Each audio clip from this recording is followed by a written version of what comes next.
choosing to have an open relationship? I think there's nothing better than an absolutely faithful monogamous relationship where you can just trust each other right down in a hilt, and then when I come home, like, she's there and she's smiling and don't have no guilty conscience. I wouldn't say never. That's a dangerous word to use. So yeah. I could be a different person tomorrow and say, hey, I want to have so many flavors as I can at one time, so I might do it. You get more sex from a lot of other people, I suppose. You're not eating the same dinner every night. To me, that's not a relationship, really. It's just casual, sleeping around, isn't it? Because you undermine it, that special connection between two people if you don't behave like that. That's my opinion. But I guess if both people are really, that's what they want, I think it's possible, and it gives them, I think that not everyone is made for one relationship with one person. Some people are more open and some people should just try it out. And if they both are like that, then yeah, it can be good work. I do know couples that seem to be able to do it, but they're different people altogether. They're not people who sort of see themselves wanting to just sort of settle down and be with one person. They're sort of people that know that they need to be free. if that's what you want and if it works for you, then that's fine. These days anything seems goes, so if that's what makes you happy, go for it.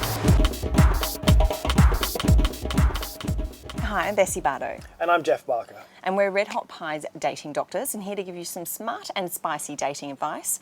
Topic today is open relationships. A lot of people ask about it, but really it's been around since the beginning of time. Absolutely, since there were relationships. Some of the most famous open relationships have been with kings and queens and aristocracy. And, up to the point where mistresses of these people would actually have songs sung about them and poems written about them. So it is something that's been going on forever. It's not something that's just a new phenomenon or a 60s swinger phenomenon. But let's get it out in the open. What is it? Because some people might be wondering. I mean, it could mean something entirely different to what you might expect. It's different for everybody, I think. And from the letters we get, we have people who say, look, I'm happy with my partner kissing or having some kind of a flirting thing with somebody else, right up to physical relationships and even emotional relationships. It depends on the individual. I mean, it's not something that everybody can do. It's not something everybody should do, but it's certainly something that that a lot of people have different ideas about. And I guess the reason it's even come about from way back when is that cheating becomes a huge problem in long-term relationships. Yeah, look, you just have to look at the divorce rate these days, and you've got this enormous divorce rate. And what is everybody doing? They're trying to have open relationships. They're just not telling their partner. Right. And I think that's a really good point. So people with open relationships, quite often what they say is, look, we're feeling these emotions. We'd like to spark things up. We'd like to feel young and sexy again.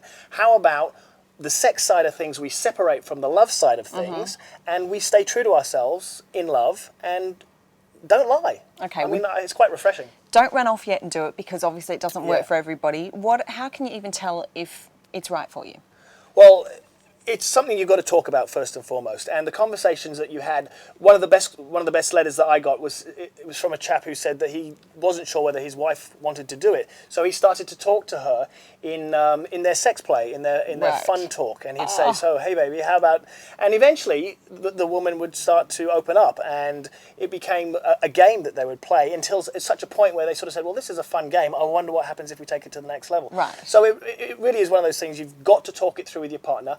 And most importantly, you've got to go at the speed of the slowest person. You can't get on your steed and go riding off into the player's sunset. It's just not something that is. You might as well go have a fair if you're going to do that. And speaking of which, surely it's important to define your rules, because a lot of girls wouldn't feel comfortable with their partner kissing someone else for some reason that's more intimate than anything else. Rules are the name of the game. You have to have hard and fast rules. You've got to sit down with your partner and set out exactly what it is you're going to do and not going to do, what you accept and what you don't accept, and put it down almost in black and white. And stick to it. The whole point is not to cheat, right? Yeah, well, the whole point is don't cheat. So even though you get chemically carried away at certain stages, you've got to go, no, listen, my allegiance is to the first person, to my primary relationship. Okay, so you've decided you want to do it or not.